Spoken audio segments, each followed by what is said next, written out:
Yeah, I'm losing my We're edge. today updating your old technology, not necessarily an Apple update. I've got the same Apple iPhone from, I think it's 2014 or 15 here. They ask me to update it every single day. I don't do it because I'm lazy. But this No, is it's torture. Don't.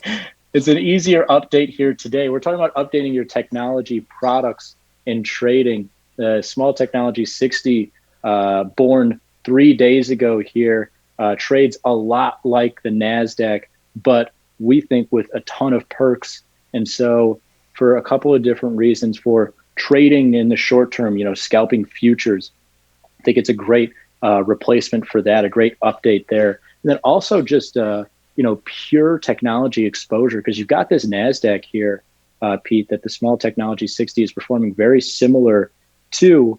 And Yep. that NASDAQ, though, is 55% other than technology products there. So you're getting a lot of tech in that stock market, but you're also getting a lot of other sectors that are valuable in their own right, but not that pure technology that we're looking for with this Small Technology 60 product. Right, and you're right. You're getting bits and pieces that are working if you're long, so to speak, but are not necessarily representative of. And I like the idea of you using old technology. This was an index that was constructed, and I doubt anyone who built it wanted it to be 40% for stocks within that index. Yeah. So we were able and fortunate enough to, as we like to do with product, is think about what is technology now for this broader audience that we're hoping and working so hard to make Small's products an easy, adaptable part of their investment or trading strategies, and not reinvent technology, but really make it more apparent to the world of technology we live in. And I think this has done it while maintaining that world of what it lives. If you're trading Qs, you're trading MNQ, you're trading other products that are technology. Our version of it, we truly believe, is really a more reflective version of technology in the 2020, not in the 1990s, but still lives well within those worlds if that's the kind of exposure you want to gain. Sure, yeah. And sometimes the best form of technology, Pete, the best companies, the best inventions are just better versions of something that already exists. Like you said, we're not reinventing technology. We didn't IPO 60 different technology stocks that we really liked and then put them into an index. No, we took just a different approach to this. We have Apple, Amazon, Google, and Microsoft in here. But what we have that this NASDAQ doesn't have is 15 of the most disruptive biotechnology companies in here, contributing 25% of the index. You look at today, and the top performers in this Small Technology 60 are Salesforce, which had earnings yesterday up 26%, and Moderna, a biotechnology stock that as of today, there's news that they might have a COVID vaccine. And that, to me, is so much more interesting of a technology product that I would trade around or invest in than something that it's like, oh, Amazon's up another $50, so NASDAQ is up 1%. It's like, I don't care. At this point, I'll just trade Amazon and I'll trade options on Amazon or whatever instead of trading this NASDAQ. So yeah, we didn't reinvent this technology, Pete. We simply updated it, enhanced it. And these are the ETFs that it would be compared to most often. And honestly, the correlations are so boring, but there's nothing I could do. They were all either 0.94 or 0.95. And that's just which is great if you're in that world. But I look at this and we see it's 18 shares of Q, 30 shares of SMH. Mm-hmm. And I think this is part of, what we've done a great job, you leading the charge in terms of marketing and creating engaging content. But I look at Q's, SMH, expensive, and not expensive in the underlying. I want an expensive underlying. It gives me a two-way trade and something to fade sometimes, but expensive in terms of me being able to trade it. So, well, this slide here, Pete, gives you the duality of if I wanted to replace my investments, what? We're going with duality?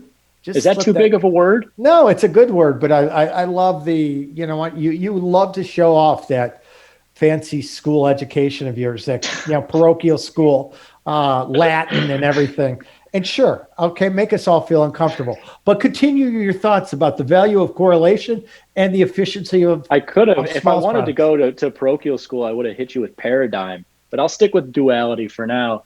This slide is great because it shows you if you're so a lot of people, Pete, have in their stock trading app or trading platform, they have as their investment 40 shares of XLK, 30 shares of SMH, the semiconductors, a few shares there of biotechnology, XBI. And what's nice is that this is a high correlation to all of them, actually gets that SMH, XBI, XLK all in the same product. And what's also amazing, both for replacing investment and for just trading on short-term opinions here, is these shares, 18 shares of QQQ, 42 of XLK, 30 of SMH, they all come out to $5,000 worth of that ETF.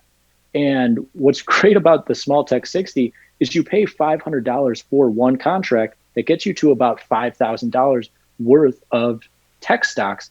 For each of these, 18 shares of QQQ, 42 of XLK, at best, you're putting up $2,500 for that exposure. So now you're paying 5 times as much for the same amount of exposure here in one product.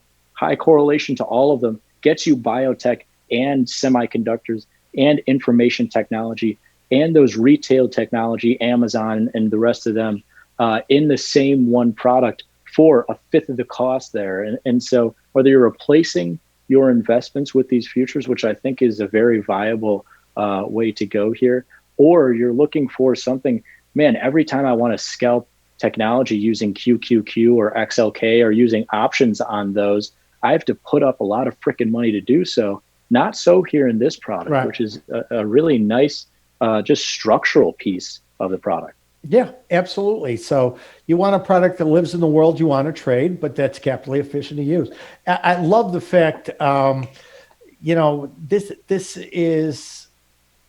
this is a powerful takeaway about what you gain in terms of the exposure you want and what it costs to gain it. And we, it's funny, we've had a discussion amongst some of our team about, leveraged ETFs and sure, how can we replicate them?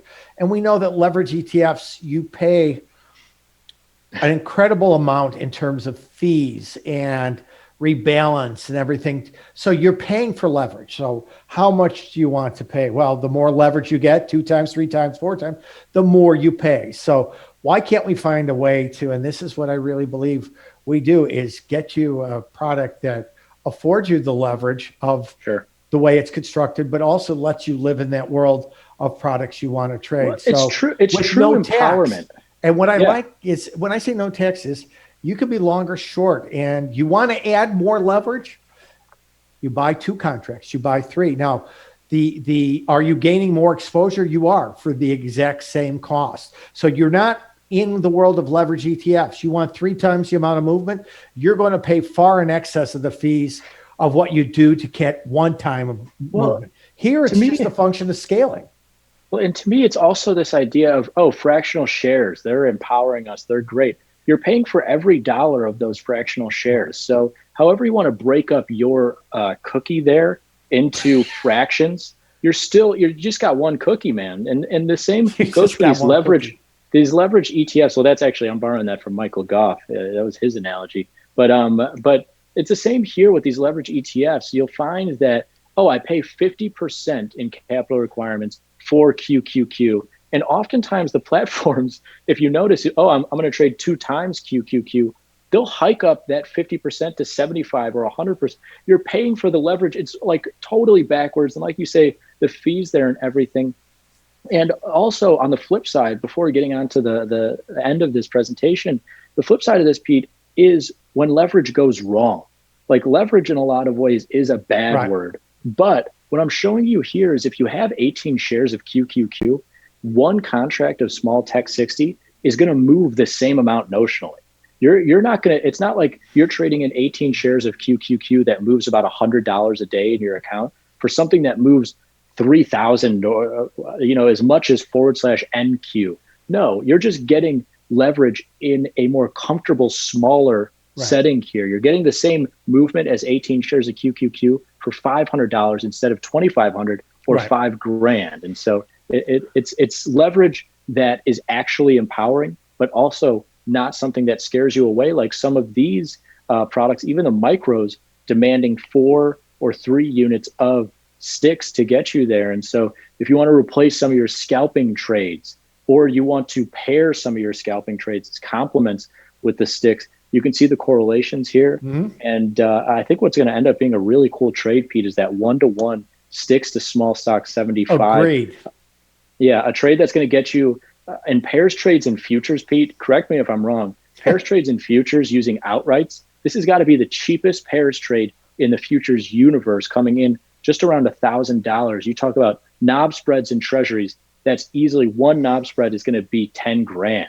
You talk about MNQ to MES or NQ to ES, thousands and thousands of dollars. Right. I think that'll be a cool trade there, but also you got all these other options here as well. Right. A mini to a mini right now is about $37,000 or $35,000. Who would have thought that, they are what they are. There is no conspiracy around this or someone trying to take extra protective action. But you're absolutely right. This small 75, which by its construction, we're seeing today this, again, Russell now down 7, while NASDAQ is within 10 points of its highs for the day. So this breakdown in performance continuing. SM75 kind of holding that middle ground a little bit higher today. 27 ticks, where our sticks products is almost up 90 at this point. But as that, you mentioned that inevitable ebb and flow of leader and lagger, and we don't know when this occurs, but when it does, to have an efficient pair to be able to trade that, which I mean, on a 1-to-1 basis for less than $1,000, is a really interesting addition to just the outright directional trade. We talk about pairs trades, and you and I wrestle with this so often about how deep do we go down the rabbit hole? Because pairs trade in the institutional world are very confusing trades for the most part. I mean, you can argue there's one currency pair that's easy, and past that, the rest are very hard to do. Sure. So how much complexity do we add, and how much of the audience do we lose? Here we can add a pairs trade that in the world of elegance, the tick sizes are exactly the same. The difference is easily measurable as to what I'm looking at it as an extreme, and the movement is comfortable and the buying power sits there. So this, again, becomes a great complement. You're right. So we've rolled out a wonderful product that in and of itself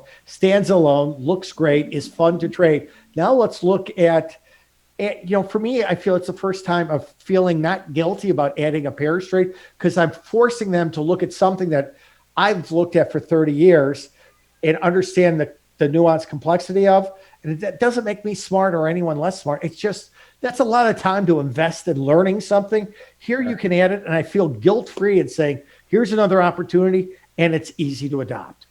Yeah, and to conclude here, I'll show you the difference between the small tech 60 and the small stock 75, and the fact that it only moves about 75 cents per day, about $75 relative to the outrights moving around $100 or a full dollar.